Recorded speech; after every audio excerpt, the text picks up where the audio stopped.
China lies and Cuomo cries and the dumbest bill in America. This is Mark Fisher with Mark and the Millennials. And the Millennials joining me today are Sam Fisher and Ryan the Squirrel Brady. And of course, our assistant producer, Christopher Hopkins. And of course, our producer, Adam Katora. And of course, the name of the podcast is China Lies and Cuomo Cries. And of course, the dumbest bill in America. So first up, China lies. China reports no new COVID-19 cases for the third day in a row. And first of all, we've talked about this very briefly in a past podcast, but there's more information, a lot more information that has come out. And first of all, before we go there, do you millennials believe that China, a country of 1.35 billion people, has had no new cases in the past few days? That's highly doubtful. Why? Why? I mean, for some reason, I think a lot of millennials think socialism is the bomb and socialized medicine is the bomb. And they would actually probably believe that in China, with socialized medicine, that, they've solved the problem long before the United States. With that amount of population density in the urban cities all over China, it's highly very unlikely in the way that how sanitation is done in those cities is pretty bad. Okay. As they call it, the virus was caused apparently in the wet markets, which actually feeds into that whole actually sanitization methods of how they actually mess with. What is a wet market? That's a new one on me. So it's where there's live animals and they get killed in the markets, then there's a mixture like fish.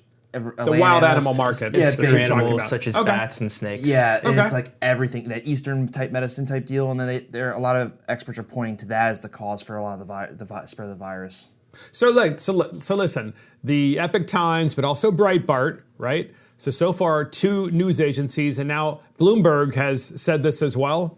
Apparently in China, there are 21 million I saw that. That was insane. 21 million fewer cell phone users in China right now. 21 million fewer than there were prior to the pandemic. Now, keep in mind, in China, the number of wireless users continues to grow month over month. Mm-hmm. But in the last few months, they've lost 21 million phone numbers. Yeah. And where have they gone? And so the official count from China is 3,277 fatalities from COVID-19, 81,171 infections as of Tuesday. But Breitbart, Epoch Times, and now Bloomberg have noted the troubling disappearance of some 21 million cell phone accounts in China over the past 3 months, an unprecedented decline about potential fatalities that Beijing is hiding. Yeah, I think either there are fatalities or more infections, or they're just trying to control a certain subpopulation that are infected. They just don't want them saying, hey, I'm infected, and then actually ruin the whole narrative the Chinese government's spinning. Because recently there was a New Mexico mom who did like a few tweets, and the foreign deputy minister of the Chinese government actually retweeted that and said, see, look, we don't really know who caused it. It might have been the Americans again. Oh, yeah. Well, yeah, that's part of their misinformation campaign. Exactly. They're spreading it further and further. I mean, obviously there's more infections that are being told. I mean, obvious one is we're having trouble testing 330 million Americans. Imagine testing 1.4 billion people. There's obviously just not enough tests there. But how about the deaths? I mean, that's what we're really talking about. And because I'm really curious about how many deaths. And maybe the reason why China has closed their society to all reporting whatsoever, except what they're willing to feed you, is because there are mass deaths, and maybe they're not treating people, which is what I believe. I personally believe that. There's good potential of that. We've seen that in multiple communist governments throughout history. Look at Soviet and the programs with Stalin. Exactly. Millions died. Yes, millions died. This is something that I think the media is finally starting to wake up a little bit. They're finally starting to ask questions. But there's no doubt about the fact that I feel like our intelligence agencies know. They must have, satellite photos showing different things. Look, there was even a report recently on one news program. It was a prominent news program whereby they were saying, believe it or not, that massive amounts of folks were being put inside of incinerators in China. Now, we don't know if that's true, but this is one report that we've heard. Clearly, if you have millions of people dying, you would think in China, maybe that's one way they would dispose of the bodies and so forth. Especially infected bodies. You would also think that our satellites would be picking that up, but maybe we're not letting the American people know because of the fear that would occur and the panic that would occur. But Go ahead, remember- Sam. I mean, look at Iran. I mean, we know from satellite imagery that they were building burial sites for their people. Obviously, the way the Chinese are hiding it is a far more secretive way. Who knows how they're doing so? Absolutely. Like North Korea. From what we know, I mean, we have a far better healthcare system than China. They can't support 1.4 billion people. This virus is spreading like wildfire. It's just impossible that they have the healthcare system and that there's no new infections. Well, they always whatsoever. show their really good face, right? Their pool news agencies, the communist news agencies, always show like the really modern hospital and everybody's covered and so forth. But I'm sorry, they're not able to provide that for the mass population. There's no doubt in my mind. It's just what they possible. want us to see. And you made a good point about the satellite images, because when this whole broke out, where it really did break out in China, that basically they Remember saw, the satellite engine in Iran? I haven't seen that one, but I've seen the one in China that where all the factory inputs went. It was all bright, and then when the outbreak really got out of control, Exactly. it was like nothing was happening in China. All the lights were off. It was pretty Exactly. crazy. So look, the House Democrats have been going crazy, of course, over the stimulus bill, and this is, to me, they almost sometimes look like they're working for the Chinese. I'm sorry, I don't care what anyone thinks out in podcast land. I think that's what the House Democrats look like right now. And one House Democratic Congresswoman, Mickey Sherrill, admits that she and they block legislation whenever it would give Trump a win because they don't want to give Trump a win. Which is not And good. she actually said it at one of her town halls. We have a clip on this, and you have to hear it to believe it. Here it is. Now, and it's shockingly a different mindset. So when I go, I've gone up to people and said, I need to get this piece of legislation passed, and they say, oh yeah, we just passed it. I said, yeah, we just passed it. I need the Senate to pass it, and then I need the President to sign it. And they said, well, we don't want to give the President a win. Ha ha ha ha ha ha. You hear all of her constituents. We don't want to give the president a win. Ha ha ha. No, we'd much rather have the economy collapse. That's because that's far more preferable than giving the president a win. I'm sorry, these people are sick.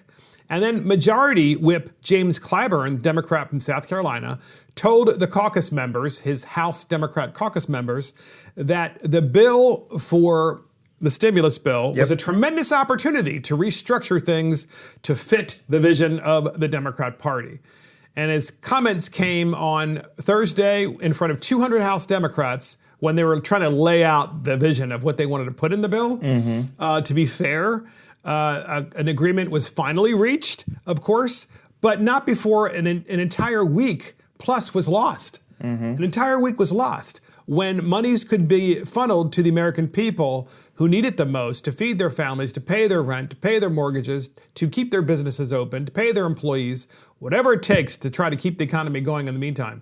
I just want to know what your thoughts about this as millennials as it relates to the House just being completely out of control. I just think it's more or less the continuation of the dysfunction of politics, regardless of what party is in the majority. You just see all the finger pointing and the tit for tats, and if the shoe was on the other foot scenarios, it just kind of makes me more cynical about everything. Yeah, but we don't want that. I think what we have, though, is we have one side putting things in a bill. Look, if you have an emergency, and if your house is burning down and you need water, right? The firemen need water, and you say, "Oh no, here's a cup of coffee. Why don't you drink the coffee first, and then we'll find the water." That's what they're doing. That's what the House Democrats are doing.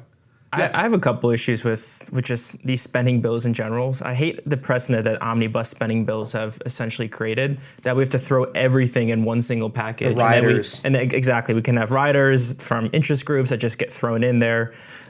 Why can't we do these things separately? So obviously this money was allocated in different ways. I think you had $250 billion that went to small businesses.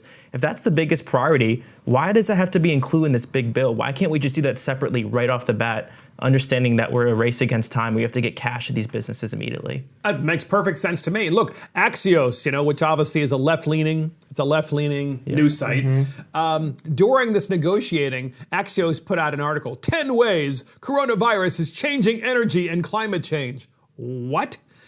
10 ways a pandemic is changing energy and climate change? And here are some of those ways that they put in the article. Shows you how crazy these people are. Lower emissions. Coronavirus could cause lower emissions. Why? Because people aren't driving as much. And they think that's good. Collapsing the oil industry. They think that's good too. Supply and tax troubles for renewable energy. Of course, in that particular case, they think maybe prices would go down for renewable energy, so therefore maybe people would use it. Changing energy patterns and so forth. And green lessons. I mean, this is what Axios wrote about during this. So you can see with the Democrats, these are their people. These are the people they're trying to please. And they actually are trying to use an absolute human tragedy to be able to gain political advantage over the American people. Rahm Emanuel once said, never let a good crisis go to waste. And they're really trying to make their best use of it. Not only with energy policy, we saw some of the other pork that was thrown in this bill. Millions going to the Kennedy Center. Yes, $35 million for the Kennedy Center. In the original bill, by the way, and for those of that wonder about this, the Kennedy Center is currently under a massive renovation, right? I was by there recently, and it's just a big, huge construction project. So clearly what's happening is they're probably short of money because naturally government always goes over budget. And so the Democrats are like, oh, let's just give them more money rather than to hold them to account. Well, that's how you know interest groups are at play, because we're in the middle of a crisis. As you mentioned, people losing their jobs, losing everything. And the thing you think of is, oh, the Kennedy Center. Yes, because the arts are going to save the world. Well, to be the devil's advocate here, I love the arts, would there be potential some of that $35 million going towards all the lost revenue from the actors and the producers and directors that were actually lining up to do shows during that time? It could be potentially part of that, but not to that degree. It's possible. So look, CNN's Dana Bash, that's one of the CNN's chief reporters, asks Nancy Pelosi about President Trump's plan to put American people back to work. So you've heard President Trump on TV talk about, look, I know the economy is shut down for the most part, but we want to get the American people back to work by Easter. In other words, he's trying to create not just hope, but optimism that we need to get, and we do. Because you can't just shut down an economy, right? And so Dana Bash asks Nancy Pelosi about Trump's comments. And I got to tell you something. First of all, Nancy Pelosi at the very beginning says, I don't care about what Trump says. And then she answers the question about what she thinks Trump is meaning. Look, you tell me whether you can understand anything this woman is saying, make any sense of it, because I can't. And here is the clip. The President of the United States is signaling I don't care. that he could open it up. What is your opinion? She doesn't care. My opinion is that it is not scientific based. He's notion mongering as he does almost every day. So rather than waste any time on commenting on the president, I would rather spend our time focusing on the fact that any president or anybody with responsibility should be scientifically inclined, evidence-based, data. What is going to make the difference? I think the cure is the biggest message of hope that is out there. We have the best minds in the country, 24/7, all hands on deck, trying to find a path here. And that is what will be the light at the end of the tunnel.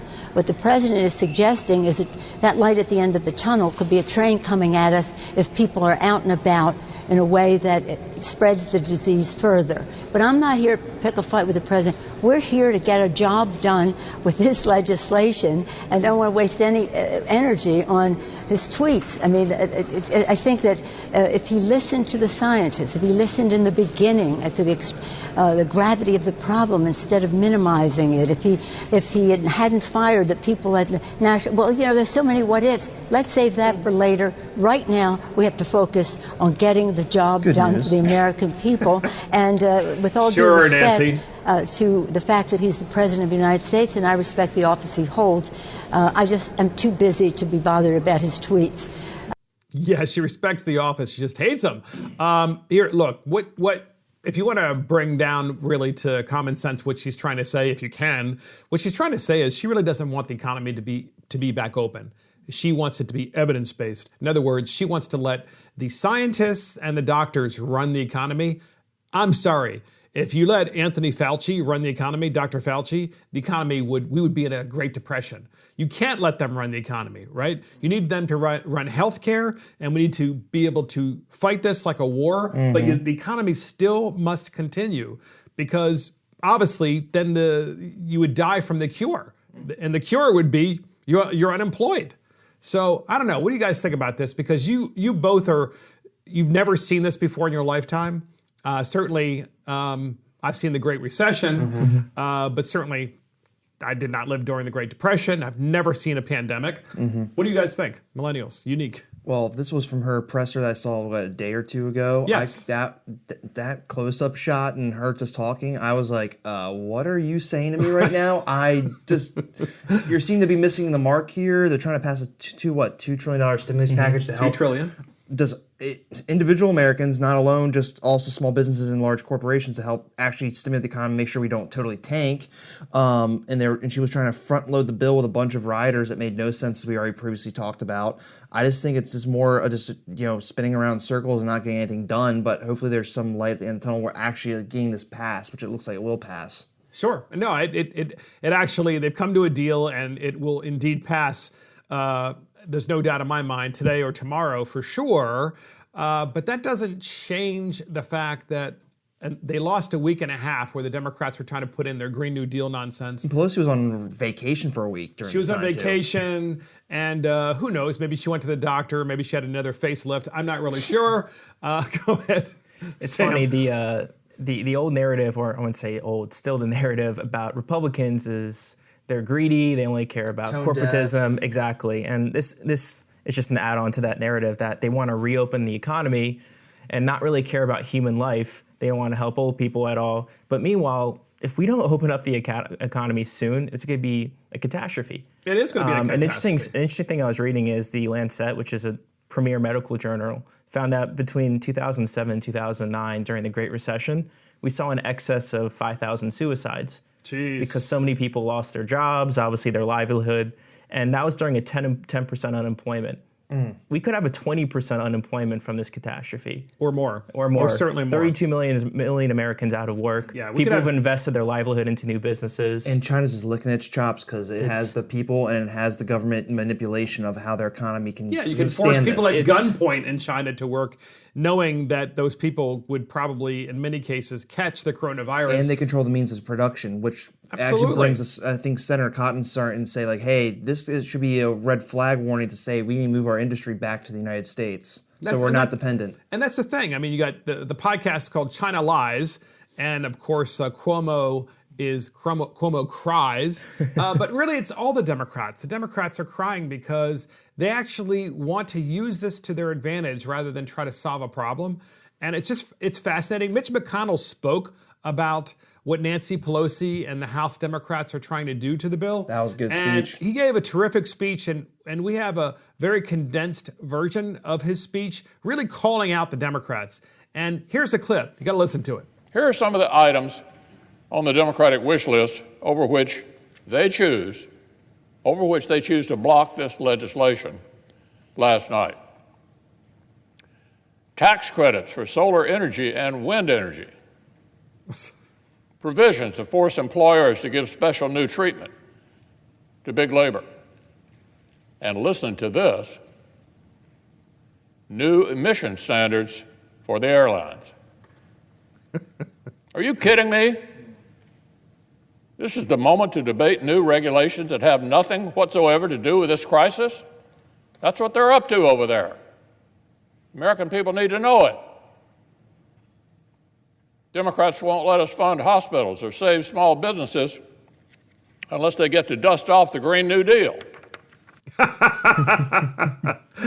They got to dust off the Green New Deal first before you save small businesses. And look, here's the other thing, too, because this is one of the unique criticisms or common criticisms, if you will, of the Republican Party. The Democrats, it's just the same old record playing again and again, and that is the Republicans want a stimulus so they can save businesses, including big businesses.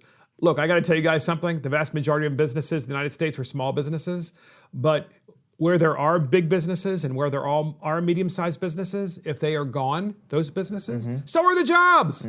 So wake up, use common sense. Do you think it's the airline's fault that the government has shut down air travel, except for essential air travel to be used for logistics to move products all over the world? Of course not. It's not their fault. but they're probably going to be bankrupt without help. No one anticipates a pandemic and how fast it spreads because it's a novel virus. There's really no protections against it. You have maybe mitigation measures, but honestly, these are the worst case scenarios playing out because you just don't know what you're expecting. You can overreact or underreact, but either way, you're damned if you do, damned if you don't. Exactly, and something has to be done, and we have to be pragmatic and just do what works. Yep. It's not really a chicken or the egg argument, right? Yeah, obviously, everyone wants to support workers, but if you don't support businesses first, then they're going to obviously the workers won't have a job to begin with. Yes. And I think it comes with where the Democrats, where sure, respect the office of the president, but they just don't like President Trump as a person, which I think that's clouding them from actually. They don't want to give him a win. No, they don't. And honestly, I don't think I really recall something like that per se onto this scale when the actual lives are on the line. There's been some things that when the Republicans were in power, they didn't want to give President Obama a win, but there was really nothing at large at stake. Like the entire economy, the entire Republic of the United States of America. Yeah, I mean, I've never seen anything like this at stake before, certainly in my lifetime. Go ahead, Sam. There's a really good article in Politico, and they interviewed Politico. And they interviewed Jared Bernstein, who is chief economist in the Obama-Biden administration, and he's even critical of the Democrats over this massive stimulus bill because in 2008, when they passed their massive stimulus bill, they include provisions that had nothing to do to rejuvenate the economy. They weren't shovel-ready jobs. One provision was $10 million went to sod for the National Mall. Yeah. Okay, maybe sod-ready, maybe not shovel-ready. We all love pretty Close grass, enough. but what does that have to do with rejuvenating the economy whatsoever? They should have been during their budget talks about what we're going to spend on what. It's not a stimulus. So China wines and Cuomo wines. Before we go to the Cuomo wines part, we first have a Wines great cries. clip. A great clip of Biden. Jake Tapper, he's interviewing Biden. Jake Tapper is interviewing from CNN. He's interviewing Joe Biden. And Joe Biden is coughing throughout the entire interview. And one might think, of course, whenever you hear someone coughing now with this virus, you immediately think, do they have it? Yeah. And you want to run as far as you can away from that person. And so Jake Tapper is asking Joe Biden some questions when Biden starts to cough. And we have a clip on that, and here it is. Have you been tested for the coronavirus? No, I have not been tested for the coronavirus. I've had, thank God, no symptoms that I'm aware of. Doesn't mean that can't happen. Up for the next round of primaries, including... I have not talked to any individual. Excuse me. You know, you're supposed to cough into your elbow. I don't know, sir. I learned that actually covering your White House. Actually, that's true, but fortunately, I'm alone in my home, but that's okay. Vice President Biden, thank you so much for your time. Please stay healthy. It's classic. Epic. Epic, I gotta tell you. Epic. Yeah. I mean, this guy, he's a walking dumpster fire. Well, knock on wood, I try not to joke about coughing or any symptoms of coronavirus. For some reason, I don't want karma biting me in the ass. Of course, but that doesn't change the fact No, that it's he hilarious. Just asked the question to Biden. Yeah, Jake Tapper. about Have you been coronavirus, yeah. tested? He's like, no, but I'm sure I'm fine. He's coughing. No, it's funny. That's good old Uncle Joe there again in prime. Obviously, we wish him health, but it's funny. The Atlantic a couple of days ago came out with an article, and literally the title is "Stay Alive, Joe Biden." I don't think this video is instilling confidence in Democrat voters. And we have this Biden thing we have the Biden clip as a transition to the Cuomo wine section of this podcast, because I'm sure you have seen, folks out there in podcast land, the non-stop press conferences with Cuomo and the press. They're all like spaced out in the room. And a few governors too. all the press are like 10 feet apart from each other, so the room looks like it's empty except for maybe 10 people. And it's really kind of funny looking, I have to admit, sign of the times. But Cuomo, of course, is answering their questions, and I'm sorry, he sounds like the Godfather when he talks, because it's like, you gotta do this, this is the way. It's just very bully-like. And so first up is Cuomo is whining about the insufficient number of ventilators in New York State. First of all, I want to say this. That's legitimate, right? If you don't think you have enough ventilators, then you should talk about it. But there's a lot more information about this than we're going to talk about in a minute after this clip, about why New York has an insufficient number of ventilators. So first up, here is Cuomo talking about the lack of ventilators, and here is the clip. FEMA says we're sending 400 ventilators. Really? What am I going to do with 400 ventilators when I need 30,000? You pick the 26,000 people who are going to die because you only sent 400 ventilators. Yes, there you go. So talk about getting on your high horse, and basically, do you really think that helps, that kind of tone helps in getting things done? I mean, clearly, look, your job as governor is to take care of the people in your state. It's understandable. It's understandable that he's upset, but do you think that presents calm to the people of New York, certainly to New York City? Because you want people to stay calm. You don't want them to panic. Maybe he did that on purpose to convince people to stay inside.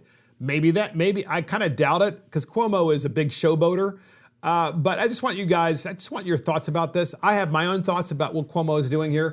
Go ahead. I think, I forget where I read an article about how Cuomo, as a politician in America, was kind of on the sidelines, and now this is bringing him back into the limelight. Mm-hmm. So he's acting impassioned. He probably is passionate because he wants to make sure none of his citizens die, but also the fact that no one could be prepared for a mass casualty or mass infection event with having 26,000 ventilators ready to go. That's unheard of. We don't have enough beds. Well, right, and they are scaling the beds in New York. In New York, I think they now have Javits Center, well in excess of 50,000 hospital beds, which is fantastic. I have no doubt that it's true that they don't have enough ventilators, and that's a legitimate concern. Mm-hmm. Clearly, the various government agencies are working on this, and we're going to talk about that in a minute because we have a lot more information about that. Go ahead, Sam. To Governor Cuomo's credit, he's faced with an unprecedented situation, and it's hard to say, hey, you should have bought X amount of ventilators to deal with a pandemic. No one could have seen this coming. Sure. However, why is it always that a lot of times the private sector is prepared and the government is never whatsoever? It's interesting. We're getting a ton of masks donated from Apple, Tesla, Goldman Sachs, and Facebook. Why would they ever need masks? Apparently, they bought them in advance in stock for wildfires and also in case of any other situation as well. Like pandemics. Or pandemics, because they wanted to remain a going concern as companies. All of them did. So even tech companies are prepared for this and have millions of masks, but government can't. And medical drama shows are donating medical masks and medical gowns too, believe it or not, which I find pretty funny. And talk about more Cuomo whining. Here's the Cuomo love fest, okay? So we have Cuomo, the interviewer of CNN, Cuomo, the reporter, interviewing his brother, Cuomo, the governor of New York. I mean, talk about, first of all, any serious news agency would never allow brothers to interview one brother who's a reporter to interview the other brother who's a politician. It would never be allowed. And let me guess, the questions are softballs? For CNN. And here we go. We have a clip on this. You have to listen to it to believe it. Here it is. I've been very clear. I have an immediate problem on the equipment for this wave that is happening. PPEs, gowns, masks, most important are the ventilators. And there has been no response. There has been no response. And that's why I said right here, looking at the camera on your show, to Secretary Azar, he has to be responsible here. Tell me where I get 30,000 ventilators. Because, Christopher, people will die who need a ventilator.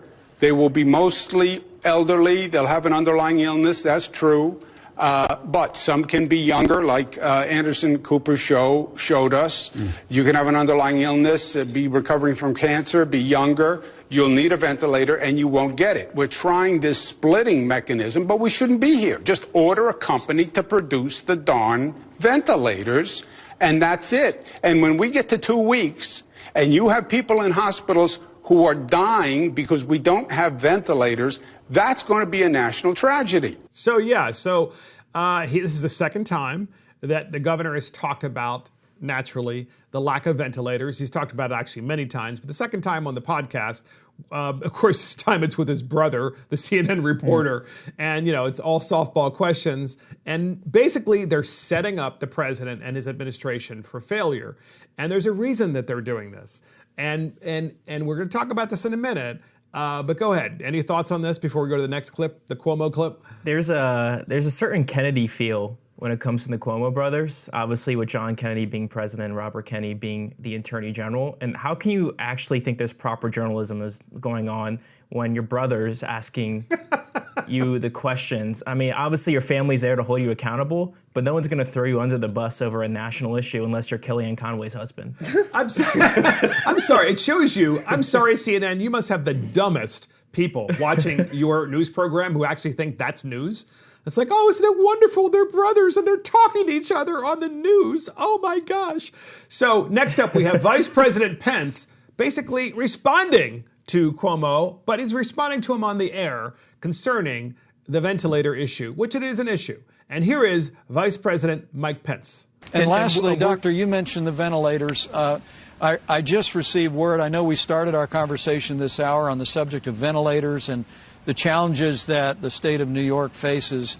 And I was so pleased to confirm that earlier today, FEMA from the national stockpile shipped 2,000 ventilators to the state of New York. And tomorrow there will be another 2,000 ventilators shipped from the national stockpile. We have a ways to go yet. It's the reason why we're marshaling all the resources, not just from the national stockpile, but from our existing supply in hospitals and that equipment that can be converted. And a lot of I want to let the people in New York know that earlier today, 2,000 ventilators were shipped directly to New York. New York is truly the epicenter of the coronavirus now in our country. 2,000 more will be arriving tomorrow. So there you go. So New York's going to have 4,000 ventilators. Certainly half are there now, and the other half are going to be there tomorrow, which is a good thing, right? Yep. So Cuomo actually isn't telling the truth, first of all, about whether the federal government is responding to his requests. And he's also, Cuomo, is making incredibly unreasonable requests of the federal government as to how many ventilators he has. Because, look, guys, if the federal government were to send him 30,000 ventilators, well, there are other regions of the country that are affected as well. So there are difficult decisions that have to be made here. Plus, there are also ventilators in hospitals across the country where they have extra ventilators and they don't have issues with the pandemic. It's not as widespread. So they're redistributing, and you can imagine the logistics here. Yeah. Any thoughts on this from the Veep? Well, he's providing what people need. It's at least trying. So go ahead, Sam. I think a lot of this just stems from the culture that our federal government is there to solve everything for us. And I mean, why be a governor if you think the federal government is supposed to step in and solve all of your problems for you? I know the situation is unprecedented, but he had the opportunity to buy ventilators. Obviously, we have the private sector filling in, which we can talk about more later, I guess. But obviously, just a huge error on Cuomo's part. It is. And listen to this. That's a great segue to the fact that Trump cites an article. He's asked by the media, and we have a clip on this, but we're not ready for the clip yet. So I want to set this up. Trump cites an article when asked about Governor Cuomo's concerns. And Trump says, well, you know, there's an article that's out there by Gateway Pundit where Governor Cuomo rejected a recommendation in 2015 whereby they said if there were ever a pandemic, and there's likely to be one at some point, right? Like the 1918 Spanish flu pandemic, that the state of New York would need 16,000 ventilators. That was the estimate in 2015. So Trump cited a Gateway Pundit report during a COVID-19 Chinese coronavirus town hall on Fox News Channel Tuesday that was posted on March 22nd that in 2015, New York Governor Andrew Cuomo rejected a recommendation by a study group that New York State needed 16,000 more ventilators than the several thousand that they already had in stock to deal with a pandemic on the scale of the 1918 Spanish flu. In 2015, then Governor Cuomo opted instead to set up triage officers and even lotteries in the event of a pandemic to determine who would get a ventilator should the hospital system get overwhelmed during a pandemic, and who would be left to die with palliative care, with the young getting preferential treatment. That is a fact because there are documents after document after document that prove that this is the case. This man, Cuomo, the governor of New York, is trying to shift blame for the fact that he didn't do the right thing in 2015, just 5 years ago. And now he's basically, so that's fine, right? You can blame any people that you want, but the bottom line is The media rightfully asked the President of the United States. It's a fair question because there are still lives at stake nonetheless. And the President has a response. And we have a clip on that. And here it is. Governor Cuomo, and he was very nice. We're building them hospitals, we're building them medical centers, and he was complaining about we're doing probably more, definitely more than anybody else. And he was talking about the ventilators, but he should have ordered the ventilators.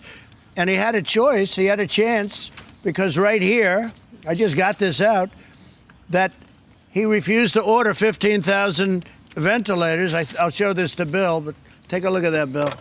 What does that say? Is this social distancing here? This says New York Governor Cuomo rejected buying recommended 16,000 ventilators in 2015 for a pandemic. Established death panels and lotteries instead. So he had a chance to buy in 2015 16,000 ventilators at a very low price, and he turned it down. I'm not blaming him or anything else, but he shouldn't be talking about us. He's supposed to be buying his own ventilators. We're going to help. But, you know, if you think about Governor Cuomo, we're building him 4 hospitals. We're building him 4 medical centers.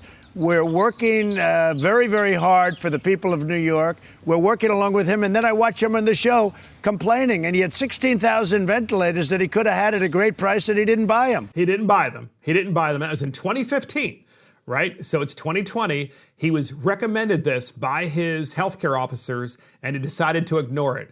And in fact, he did nothing except to say, well, let's just not buy them. Let's save money. And instead, let's do death panels, and let's decide who's going to live and who's going to die rather than spend the money. Triage medicine's cheaper.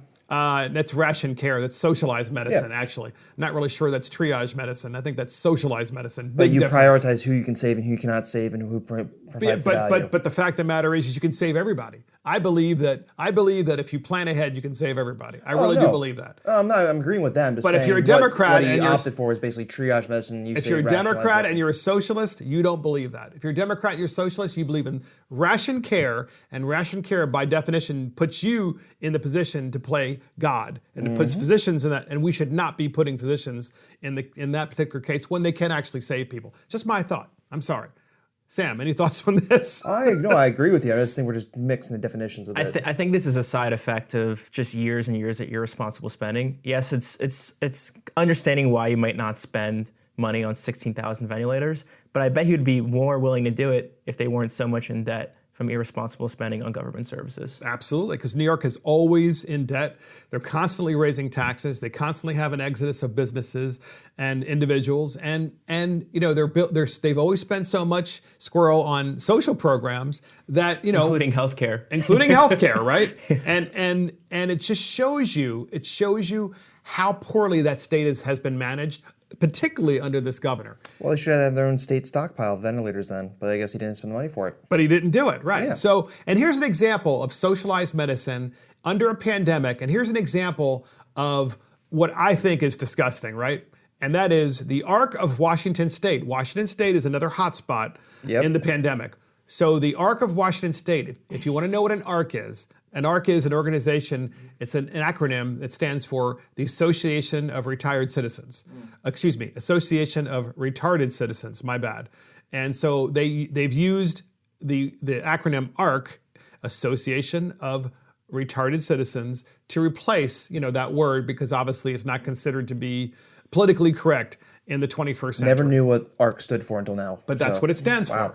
And so ARC of Washington State has filed a suit because the Washington State physicians and the healthcare agencies have basically said, look, if we're overwhelmed and you're developmentally disabled, we're probably not going to give you a ventilator.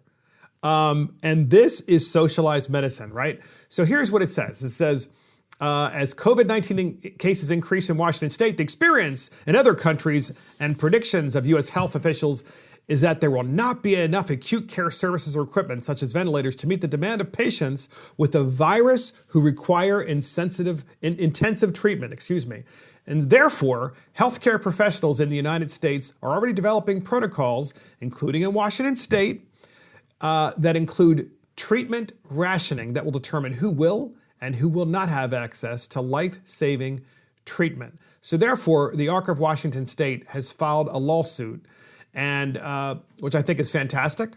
I'm glad they've done this. And let me tell you something. This is why I oppose physician-assisted suicide laws, because there are states that have put these laws into place, or they're trying to pass these laws. And if you're telling people that it's okay to go to your physician and say, I want to die because I think I'm terminal, or my doctor thinks I'm terminal, your doctor could be wrong, or then there's always a slippery slope. You know what? Pandora's box, basically. They're not really worth saving anyway. And I just have a problem with this. And this is an example. This is an example of what happens during a pandemic when you're not prepared. I don't know. Any thoughts on this? As I was just mentioned, it sounds like Pandora's box over there in Washington right now. As Absolutely. you said, slippery slope. I can see it. I can actually see that. It is. It's frightening. I mean, I used to volunteer at the ARC, locally, and this policy is pretty disgusting. There's a bit of a eugenics feel to it. It is. Where obviously we're controlling who lives and who dies. Wouldn't it also be against like the ADA almost in some degree? Like, because you're basically saying we pass bills that make sure that people with disabilities are equal to people with non-disabilities. So basically saying I'm going to treat someone different because of their disability. We are living real time witnessing in this pandemic what socialized medicine would look like in the United States if it ever really got hold and it became that way. It's frightening. It's frightening. And we see the incompetence of government at the same time in the Cuomo administration, and how they're really, really good at having 3-hour press conferences, and trying to blame others rather than, do you really think his best moments are spending in time 3 hours in front of the media? He should be obviously working in the Situation Room and trying to fix things. The narrative. Just saying.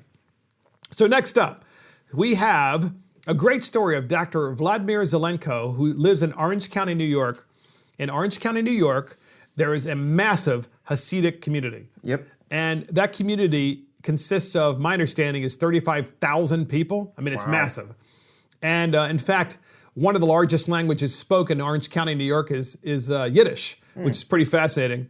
And if you're Hasidic, if you want to know this, it's a closed community, right? So it's a great community to be able to demonstrate if some medication works, because they, by nature, don't really mix with other, of course, groups. So they're very insular and self-sufficient. And so Dr. Vladimir Zelenko is a Hasidic Jew, and we have a really great clip of him talking about how he is using hydroxychloroquine successfully in his community. And he's using it long before the patient gets to the hospital, but particularly to patients that are high risk or moderate risk. Not for young people, but people basically that have onboarding the drug. Exactly. And we have this clip. It's really worth listening to. And here is the clip. Is that we should initiate treatment in moderate to high risk patients and in the early stages of the infection in the outpatient setting. Currently, that's not recommended. Currently, the treatment is reserved with hydroxychloroquine, Zithromax antibiotic in the hospital setting.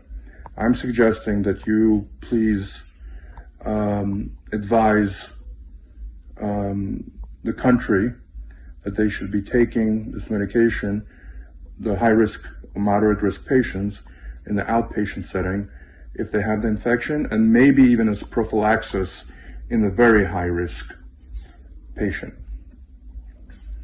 That is my suggestion. I'm seeing tremendous positive results. I have not sent any patient to the hospital yet, even though I've treated hundreds already with infection. So my heartfelt blessing to you, Mr. President. I personally love you, and I hope that God protects you and your family and blesses everything that you do, which is saving this nation from a disaster. So that's great information, right? Because he's basically broadcasting himself on YouTube, and this doctor is, and telling the world about what his insular community in Orange County, New York is doing, and what he's doing for them. And he's had no fatalities as a result of being very aggressive and using this drug for patients that are at high risk of dying, essentially. And it's working. Yep. So go ahead. Just gotta make sure people don't stockpile this drug for fear mongering about it because there's some people that actually do need those drugs for other diseases. Like lupus. Lupus, autoimmune disease, but now some people from social media I follow, they actually just can't get the drug now because even though the prescription for it, there's no backfill, there's nothing, because people are just, hydrochloroquine, I want to buy it all, and everyone's like, wait, what? Exactly, and I think the federal government is trying to collect as much as it can too.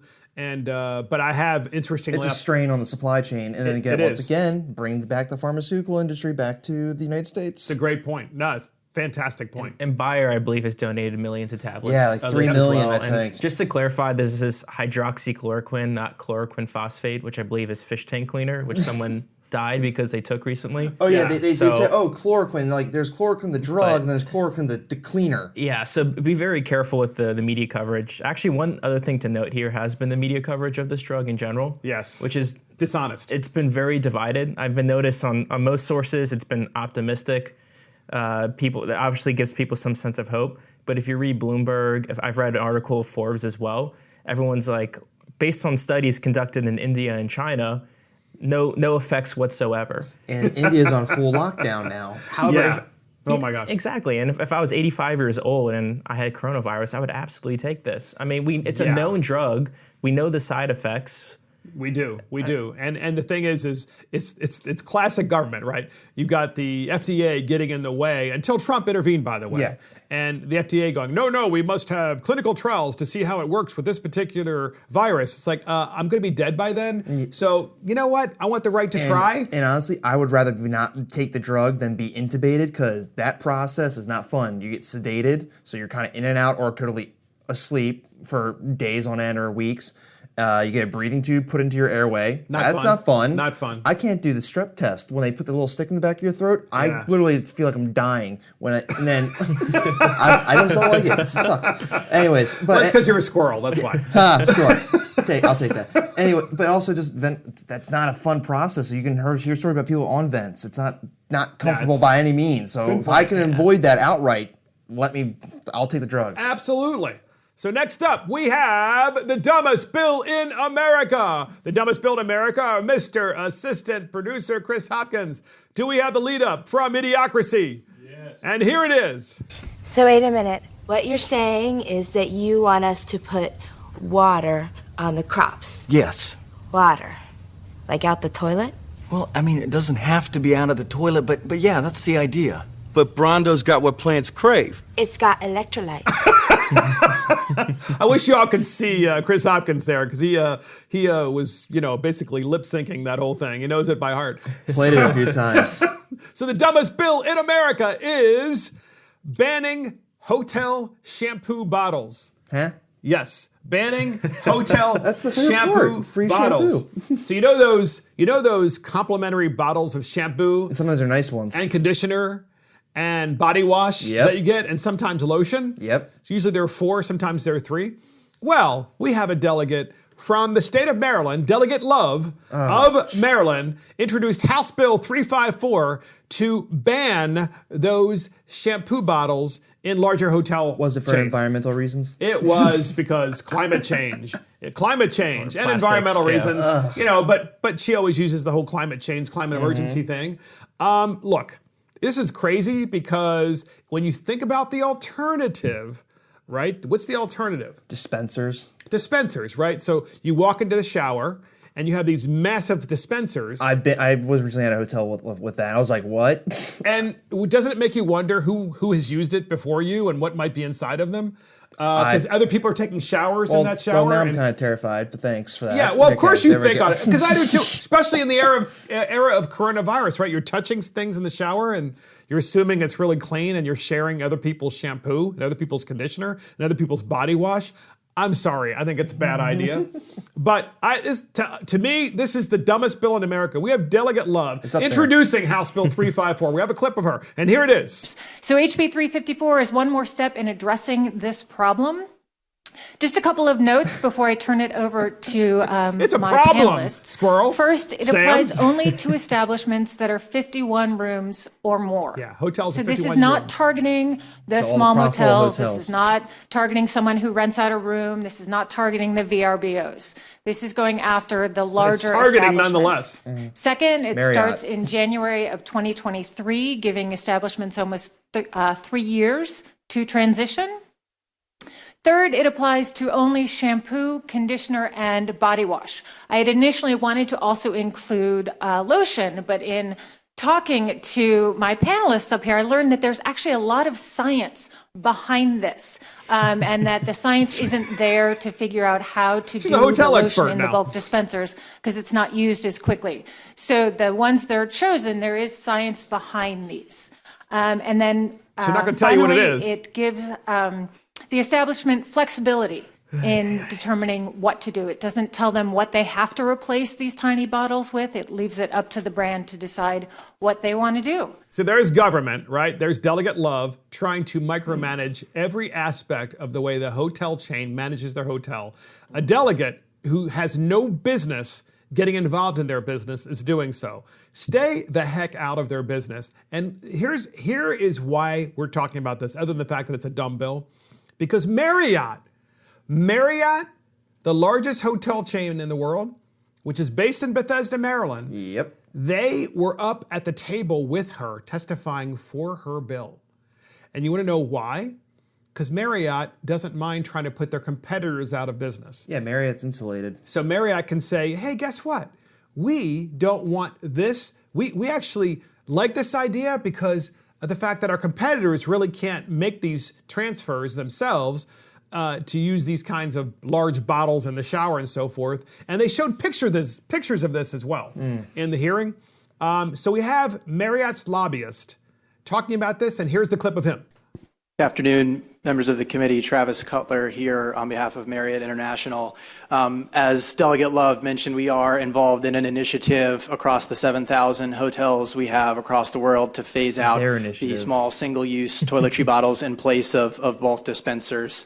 To date, we've made this transition at about 1,000 hotels. Bulk when it's all said and done, after the full transition, we'll be able to divert roughly 1.7 million pounds worth of plastic from landfills. That would be disposal avoidance that we would have by virtue of this transition. That would actually result in a 30% decrease in Marriott's annual plastic use across the world. So a significant effort to make this transition.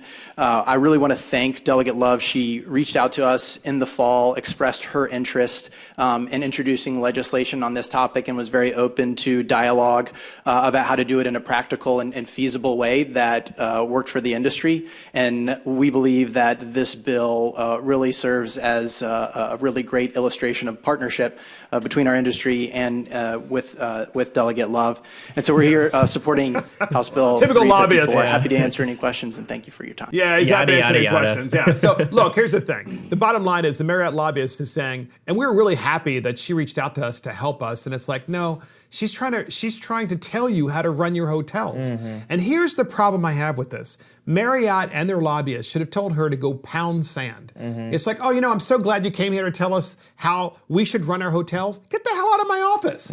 That's what I would have said. But no, they didn't, because they're using it to get a competitive advantage. Go ahead, Squirrel. And basically, if Marriott was going to do this initiative anyways, there shouldn't be a law recommending it, telling every other hotel or motel chain that they need to do it too. Because if private industry says, hey, we want to be better stewards, have better corporate social responsibility, or we just think it's the best method for our business model. That's a competitive advantage you might have. That's our business model, then we're going to do it. Everyone else can just do their own thing at their own time. Because honestly, I think some hotel chains, there's actually a Vice story about it where they're learning how to recycle soap bars in a very safe and environmentally sustainable manner, which is actually rather interesting. But they're trying to use legislation, Marriott is, to gain an advantage over the competitors. Seen that before. Yeah, I would not be a fan of those dispensers. I mean, amongst this pandemic, sharing is not caring at all.